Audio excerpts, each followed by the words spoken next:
If you've been watching the news lately, I hope everybody has, something you probably never thought of before.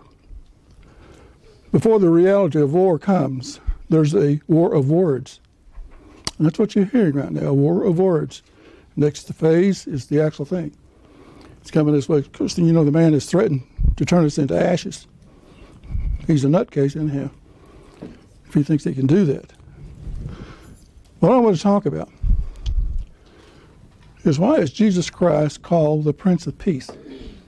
Why is he called that? We all know that during Christmas time, men's hearts become sentimental, don't they? They'll use this phrase, Isaiah 9, verse 6, all those things as it describes Christ as the Prince of Peace, the Counselor, the Mighty God, and so forth. Then they'll use Luke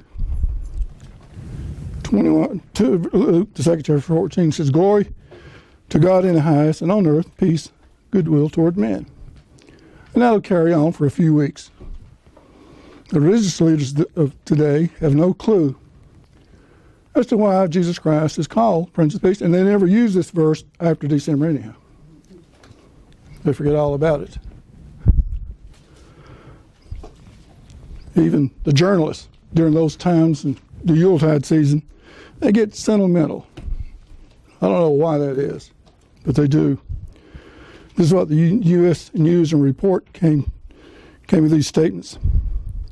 It said, "Someday the spirit of Christmas will mean more than national and international affairs that it does today." I didn't know it did that. I learned something new. "Someday there will be peace on earth. Someday there will be goodwill toward men." Well, we're looking around us today, and that day is not today. It isn't today. It's obvious. Someday is not yet.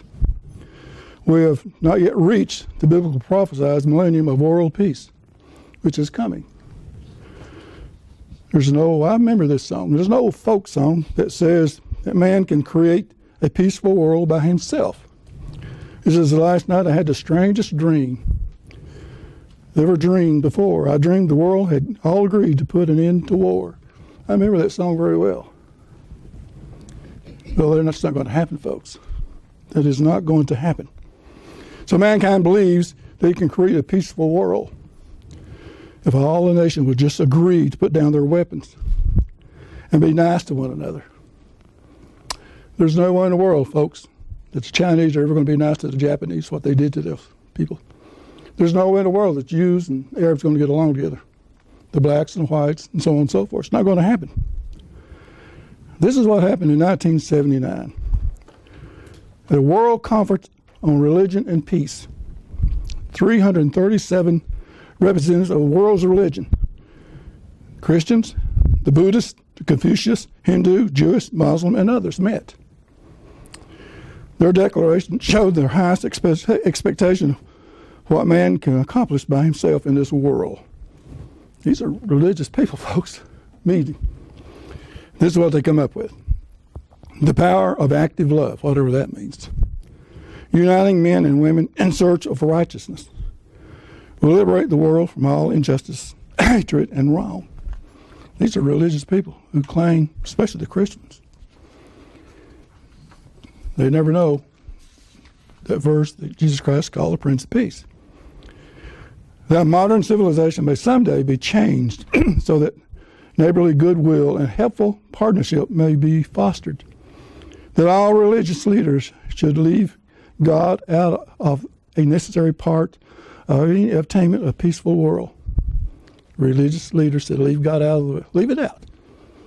He's got no business sticking his nose in our affairs. Just leave it out. So they actually believe that world peace is going to come through human disarmament. When Bill Clinton was running second time for president, there's a book called, I have it called The Year of the Rat. You know, a rat in Chinese calendar they have different animals. And so the book claims that Bill Clinton committed treasonous acts against the United States by selling Chinese military secrets to get money and get us reelected. And whether that's true or not, I don't know. But the book claims that's what happened. But he claims it's Bill Clinton. If all the nations had the same firepower, there would be peace. That's stupidity. One nation will say, I'm going to outdo the other nation. So he was wrong in that. They have forgotten that war is rooted in the nature of man. I go through these Bible stories, especially when Israel became a nation. War after war after war was fought. Hundreds and hundreds of thousands of men and women were killed. That's incredible. Over what? Satan-inspired mind. The Bible, unlike many religious leaders, tell us the way to peace. In Romans 3 and verse 10, this is what it says. But they won't listen to this. No one listens to this. As it is written, Romans the 3rd chapter and verse 10. As it is written, there is none righteous, no, not one. That includes you and I. Not a one. Their feet are swift to shed blood. Destruction and misery in their ways, and the way of peace they have not known. So we have 6,000 years of this earth, and maybe 600 to 700 years there have been no wars. The rest of the time it's been wars. War after war after war, ever since Cain killed Abel. It hasn't stopped. If this statement isn't true, there would be no crime or no war. What I just read you was not true. But our world is filled with violence. Just heard this morning, over 100-some people were killed in Afghanistan because some nutcases want to go around and kill people who went to a religious service in the name of religion. So when Adam and Eve sinned in the Garden of Eden, they caused the forthcoming human family to be influenced by Satan the devil. And he is the author of war. Satan is. He's the author of war. The first war was started by him when he tried to knock God off his throne, Isaiah 14 chapter verse 13 through 14.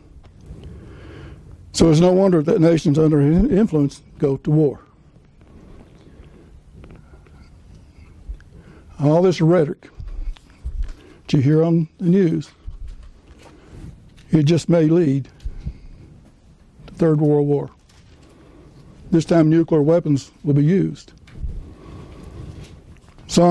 Isaiah 57 verse 21 says, there is no peace, said my God, to the wicked. As God says to the Gentile nations, leader of the nation, are like wild, wounded animals.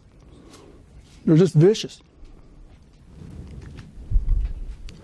The only thing that stops men from going to war, like the only thing that stops Satan, is lust for conquest, and power is superior force. That's what it's going to take. The Prince of Peace with superior force. Equal force won't do it. It will not do it. But whose superior force is the question? Whose? Given man's nature, superior force may mean peace, but it also means tyranny. You know, in the 40s, Europe could have peace if they wanted it.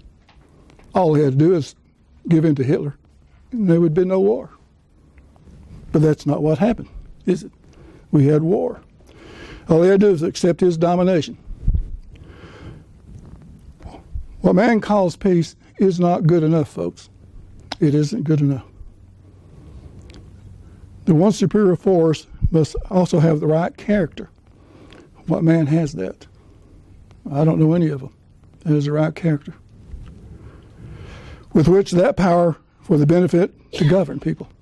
Do you know anyone that has that type of character to govern the entire world, to bring peace? Not a one. Not a one does. I know Mr. Trump liked to do what is right, but he didn't have the character to do it either. He has the will, he just doesn't have the character. Jesus Christ's message was nothing so wimpy as going around people today preaching a sweet nothing about Jesus Christ, singing stupid love songs to Jesus Christ. It means nothing to him. He is the Prince of Peace. He is the mighty God. That's who he is. He is the Son of the living God. And one day, those heavens are going to be split apart. And he's coming back as the Prince of Peace. As long as man is subject to Satan's attitude, peace can only come through a superior power. That's why there's going to be when there's going to be a change in governments coming. Satan is not going to go away without a fight. He will destroy every human being on this earth if God would allow him to do so. But a superior force is going to stop it. The Prince of Peace is going to stop it. And that is the way peace will be restored to this country, to this world, through the intervention of the Prince of Peace. That's why he's called that. He has the power to back up what he says. And he will not take anything off of anybody. You won't be able to badmouth him. He said, but, that won't work. This is the way it's going to be, and this is the way I'm going to do it. Whether you like it or not, I am the King of Kings. And I will bring peace to this earth after 6,000 years of war and destruction and misery. You know, it's no fun being shot at. It really isn't. Landing in a foxhole in Vietnam, here come these mortars. That's no fun at all. Wondering where the next one's going to hit. It's called walking the line. They keep adjusting their chutes so it'd go further and further and further. That's no fun. Jesus Christ himself, leading an army of angels from heaven, will literally have to subdue the militaries of this world. And that's exactly what he's going to do. Revelation, the 19th chapter, verse 11. Man will not bring peace. They've had all types of governments through 6,000 years, and we have no permanent peace at all. But this is what we're waiting on. I don't know how close we are to this. Revelation 19, verse 11. I saw heaven open, and behold, a white horse. And he that sat upon him was called Faithful and True, and righteousness he does judge and make war. He's going to make war. This time it's going to be his way. He's not going to use any guns or bombs or bullets or anything like that. He's the brightness of his own power to destroy you. His eyes were like flame of fire.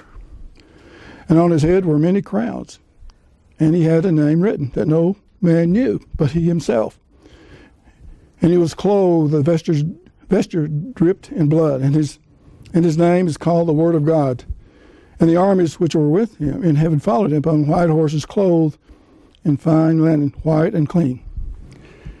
This, folks, is not that weak little dead person you see hanging on a cross on Easter. They forget Jesus Christ is alive. He's not dead. He's not a little baby. He's not even human. Titus calls him the mighty God. And he's coming back as the military commander-in-chief who knows how to put down resistance by force. If there ever is going to be peace, a conquering, returning king has to bring it. That's why he's called the Prince of Peace. When this Prince of Peace comes, wars will be avoided, because Christ will have the power to stop it. People have to learn how to kill people. That's what I did in Ringo. We learned to practice war. Every year we'd practice war games to get better at killing people. Sounds odd, but it's the truth. This is what he says. You know this by heart. Isaiah 2 and verse 4. He, that is Christ, shall judge among many people and rebuke strong nations afar off. And there shall be their swords into plowshares and their spears into pruning hooks. I don't have any fingernails anymore to get.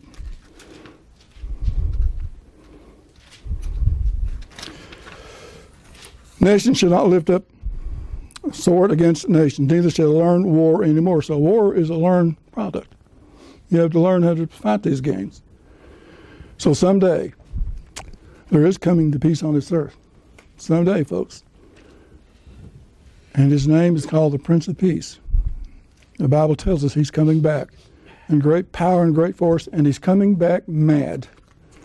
He's not coming back as a little baby boy or some dead person hanging on a cross. He's coming back as the Prince of Peace, a mighty, powerful God who's finally going to let this earth have its sabbatical rest for 1,000 years and no more war.